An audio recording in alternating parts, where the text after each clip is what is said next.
What's going on, everybody? Welcome to the channel. So good to have you here. Listen, we got a lot to talk about this week. Venom 3 gets an official title. Batman Part 2 got delayed. Like, delayed. Teen Titans live action movie. And Patty Jenkins is back in Star Wars. Listen, a lot happened this past week. Let's dive right into it in the Zone News. Let's go.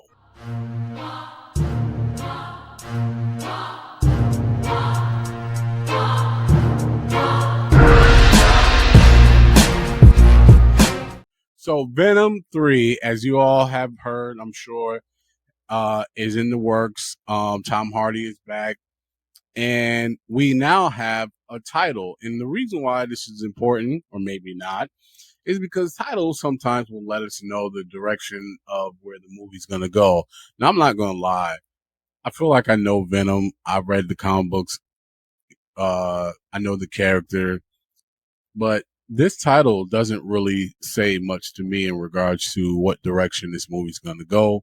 So I'd love to hear what y'all think. But anyways, let's dive right into this article and see what they're talking about. Okay, so this is coming from Variety. Venom 3 is titled Venom The Last Dance. Last Dance. Anyways, or is it Last Chance? Whatever. Anyways, the point is, that's the name of the title. Uh, So The Last Dance Tom Hardy sequel moves up to an October date. So let's read through the article. So it said the third installment of the Venom franchise finally has a title, Venom The Last Dance. Sony has also moved up the film's release date to October 25th, 2024 from the previously announced November 8th date. Plot details are still in the wraps, but Tom Hardy will return as the lethal protector Eddie Brock, Venom in the film, also starring Juno Temple and a bunch of other people. Kelly Marshall will make her feature directorial debut with the project. She has also wrote the screenplay from the story she developed with Hardy and a few others. So, anyways, Venom is now entitled The Last Dance. So listen. Um, Not a lot of details out about this movie. I love Venom 1. I enjoyed it thoroughly. Venom is such a big character in the Spider-Man universe, so I was really curious to see how they were going to do a movie with this character without Spider-Man, and I think they knocked it out of the park. Venom 2 was not as good, but it was enjoyable. Carnage is a big deal, and I don't think they nailed it with Carnage, but it was good enough to where it was worth watching the film. But man, there was so much there. But I do think that they didn't knock it out of the park, but it was good enough. So this one's called The Last Dance, and I don't know if that's because it's the last Venom movie or what. The last dance between Venom and Eddie Brock, being that they're doing the whole grumpy old men type situation. Not grumpy old men, but the odd couple. Sorry, I said grumpy old men. The odd couple situation between these two. So I don't know. Let me know what y'all think in the comments below. Does this say anything? Is there a comic book reference here? For all my comic book aficionados, let me know in the comments below. All right, this one hurt my heart, y'all. It hurt my heart because I enjoyed the Batman, Robert Pattinson's Batman. I know some people did not, and that's fine. I enjoyed it thoroughly. I thought they did a really great job, and uh, I was really looking forward to the second one. And we learned that the second one has been delayed over a year. So, like, we got a long time before we get to see the second one, and that hurt my feelings, y'all. I'm a little upset. Now, mind you, we'll get other stuff beforehand, but like for example, the Penguin series, so that'll be dope, right? And that'll help tie us over. But yeah, this one hurt my heart, y'all. But apparently, we might know why.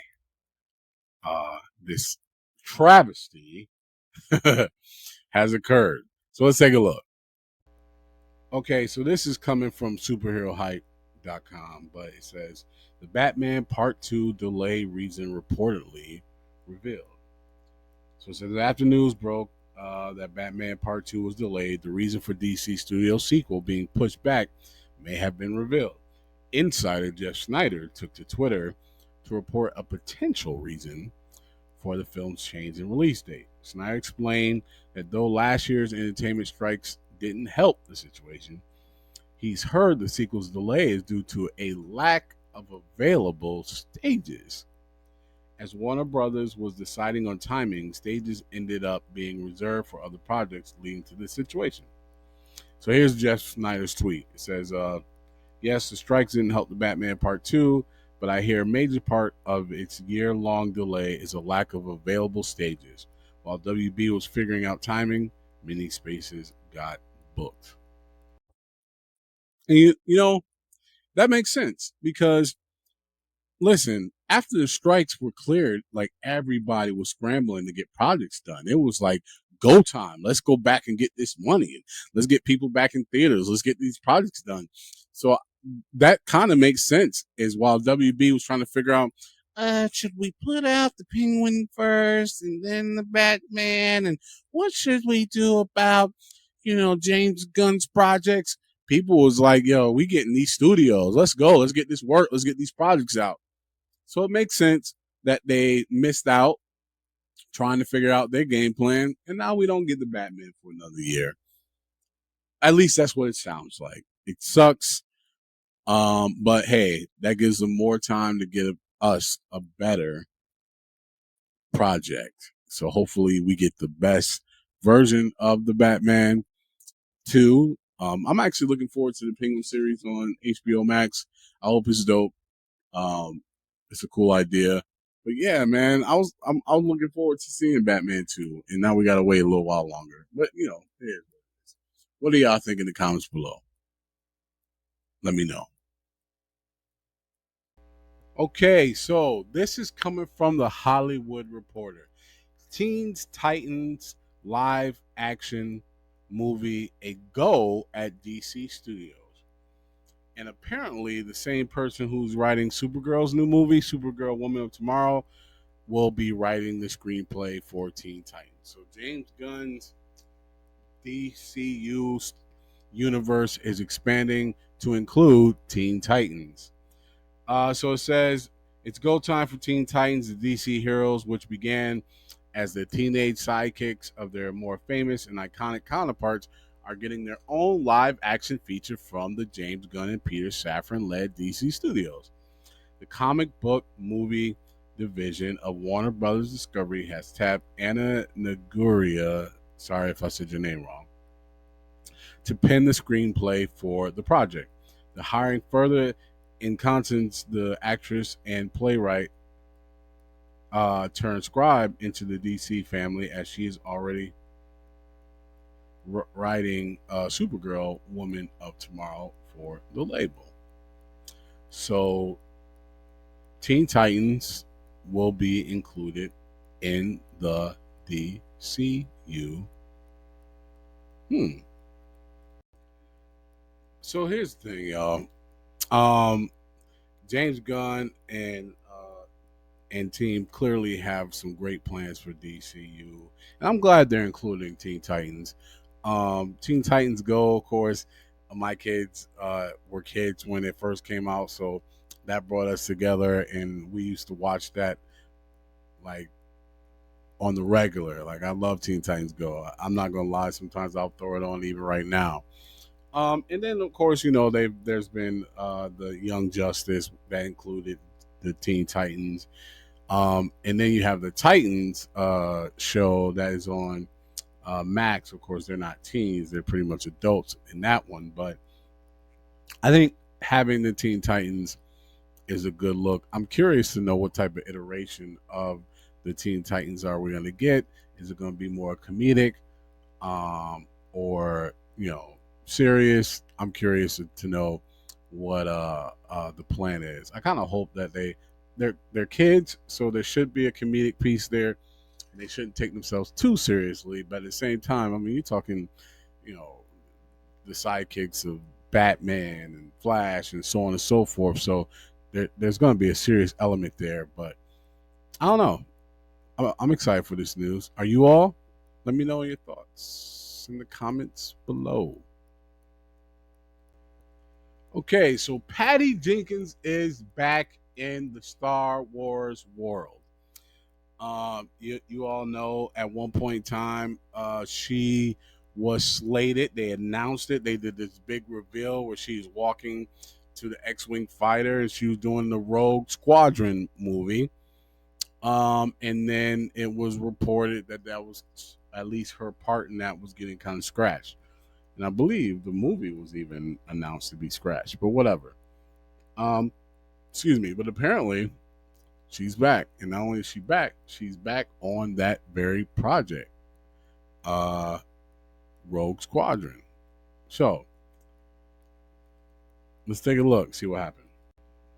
So this is coming from Superhero Hype. It says Star Wars Patty Jenkins returns to write Rogue Squadron movie. It says Wonder Woman director Patty Jenkins has revealed that she's back to working on the long delayed Star Wars Rogue Squadron movie.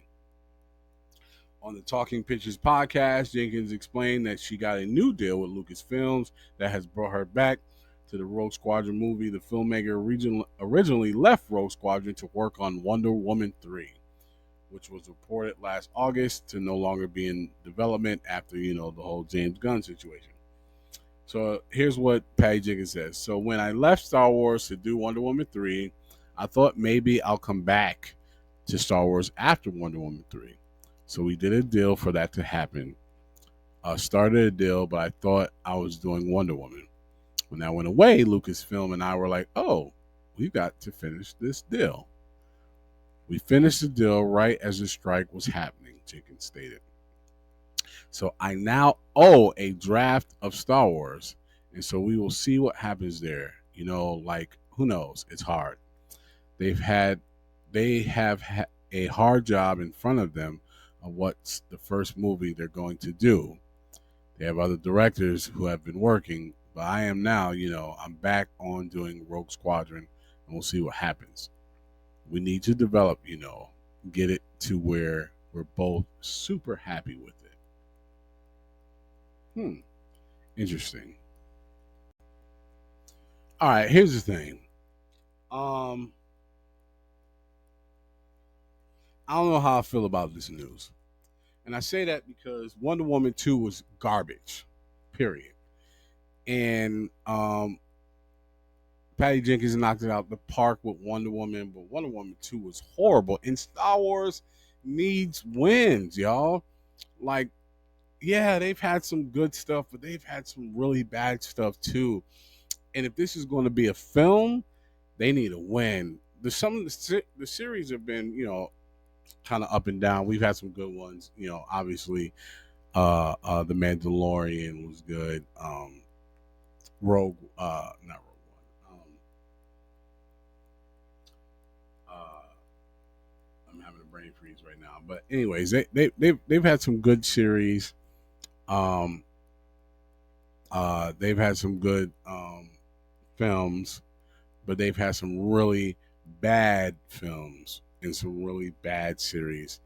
And I don't know if Patty Jenkins is going to deliver because I'm a victim of uh, what have you done for me lately? And Wonder Woman 2 was garbage. But here's how I will say this. She's only writing the film, and I believe beforehand she was slated to write it and direct it. So now she's just slated to pin it. Okay. So that means it could be pinned and there could be multiple drafts before it comes out. Then they can get a director to knock it out of the park. So because of that, I'm not like completely down on this news. But Patty Jenkins, Star Wars needs a win. So write something good. That's all I gotta say about that. What do y'all think? Leave your thoughts in the comments below. So listen, y'all.